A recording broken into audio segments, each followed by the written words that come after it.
오늘은 조국혁신당 조국 대표께서 국회 개헌특위 설치 및 제7공화국 개헌을 제안하는 기자회견을 하시겠습니다.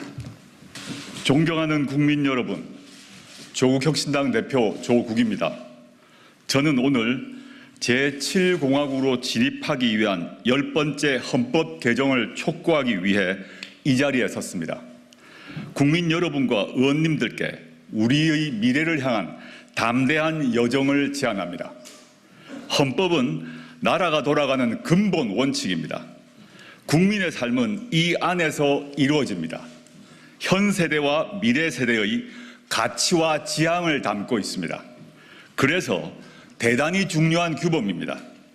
현행 제6공화국 헌법은 국민들께서 길고 긴 투쟁 끝에 1987년 피 맺힌 60항쟁을 통해 일궈낸 것입니다. 영화 변호인, 남영동, 1987 등을 상기해 보십시오. 그런 투쟁과 희생으로 만들어진 현행 헌법의 요체는 두 가지입니다. 독재 종식과 대통령 직선, 그리고 자유권 보장입니다. 37년 한 세대가 훌쩍 지났습니다. 다른 선진국가에서 200년에 걸쳐 벌어질 일이 그새 우리나라에서 재현되었습니다. 중진국이던 대한민국은 선진국 문턱에 서 있습니다. 국제통화기금 외환위기, 2차례의 남북 정상회담, 1차례의 대통령 탄핵, 5차례의 평화적 정권 교체가 이루어졌습니다. 정부 부재에 의한 사회적 참사가 잇따랐습니다. 국민은 이제 국가란 무엇인가?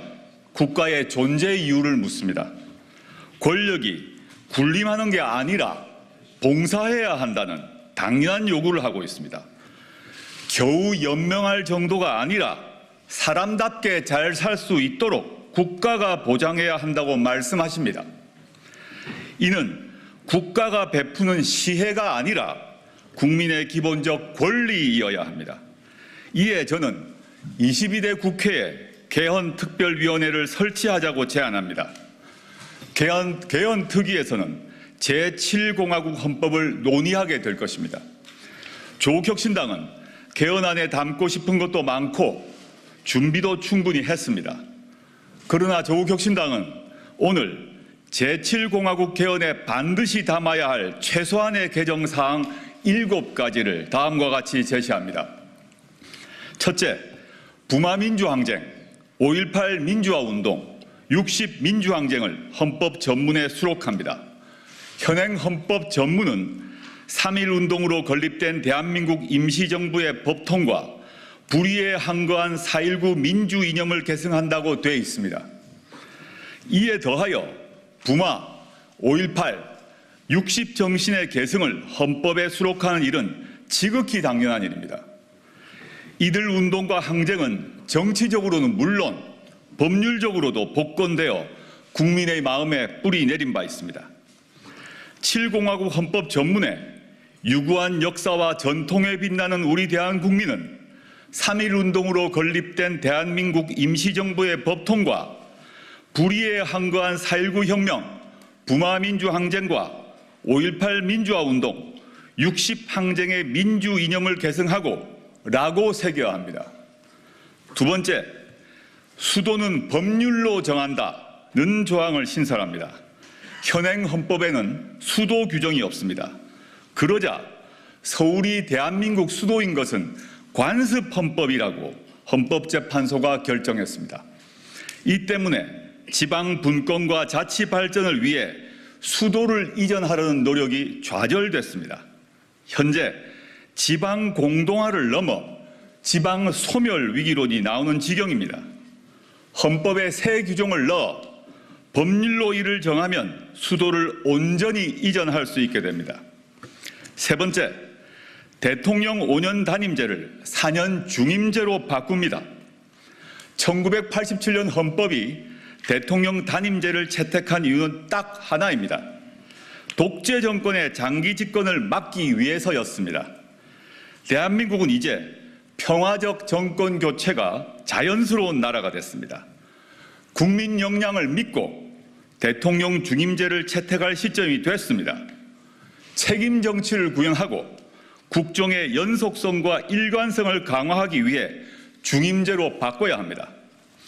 그리하여 현행 대통령의 임기는 5년으로 하며 중임할 수 없다를 대통령의 임기는 4년으로 하되 연이어 선출되는 경우만 한 번 중임할 수 있다로 바꿔야 합니다. 개헌을 위한 국민투표를 2026년 6월 3일로 예정된 지방선거 전에 할지 지방선거와 함께 실시할지는 개헌특위에서 논의하면 됩니다. 혁신당은 가능한 다음 지방선거 전에 국민투표를 실시하고 대통령 선거를 지방선거 때 함께 실시할 것을 요구합니다. 대선과 지방선거 시기를 맞춰 전국 단위 선거 횟수를 줄이면 그만큼 국력 낭비를 막을 수 있을 것입니다. 이를 위해 부칙 조항을 두어 현직 대통령 재임 기간을 조정할 수 있을 것입니다. 네 번째, 검사의 영장 신청권을 삭제합니다. 현행 헌법에 영장은 검사의 신청에 따라 법관이 발부하게 되어 있습니다. 검찰청은 법무부 외청에 불과하지만 준사법기관을 참칭하며 사실상 무소불위의 기소 권력을 누립니다. 통제도 거의 받지 않습니다. 해외에서도 일부 독재국가를 빼고 이처럼 강한 권능을 가진 검찰은 없습니다. 이로 인한 폐해는 자의적 수사와 기소권 남용을 넘어 검찰 독재 정권의 탄생으로 이어졌습니다. 이에 영장 신청권을 헌법에서 삭제하고 신청 주체를 법률로 정하도록 합니다. 현행 12조 3항과 16조의 검사의 신청에 의하여를 각각 고쳐 체포 구속이나 압수수색을 할 때는 적법한 절차에 따라 청구되고 법관이 발부한 영장을 제시하여야 한다와 주거에 대한 압수나 수색을 하려 할 때에는 적법한 절차에 따라 청구되고 법관이 발부한 영장을 제시해야 한다로 바꿉시다. 사실 이에 더하여 현행헌법 89조 16호에는 검찰총장이란 단어가 들어 있습니다. 추후 검찰청을 기소청으로 바꾸게 되면 바꿀 계획을 저희는 가지고 있는데 헌법이 바뀌지 않으면 검찰총장이란 단어를 유지해야 됩니다. 이런 점에서 주 개헌특위에서 검찰총장이란 단어 역시 바꿔야 한다고 생각합니다. 다섯 번째, 사회권을 강화하는 일반 조항을 신설합니다. 인간다운 생활을 할 권리 보장 내용이 그것입니다. 사회권은 이미 헌법에 규정되어 있습니다. 근로권, 교육권, 환경권, 복지권 등입니다. 다만 현재의 각 사회권 권리 증진을 위해서는 국가가 노력하여야 한다라고 되어 있습니다. 이를 국민이 각 권리를 가진다, 즉 사회권에 관한 권리를 가진다라고 선언해야 합니다.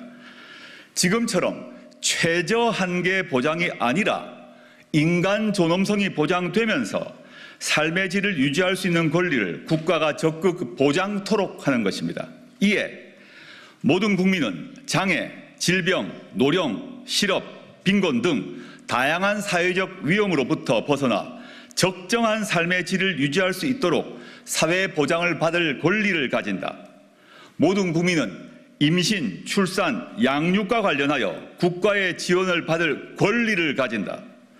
모든 국민은 쾌적하고 안정적인 주거 생활을 할 권리를 가진다 등의 조항을 신설합니다. 추후 기후환경 문제에서도 추가되어야 될 것이라고 믿습니다. 민생이 선진이 되는 나라에서 국민이 누릴 사회권을 헌법에 명기하자는 것이 저희의 요청입니다. 여섯 번째, 동일가치 노동, 동일 수준 임금을 명문화합니다.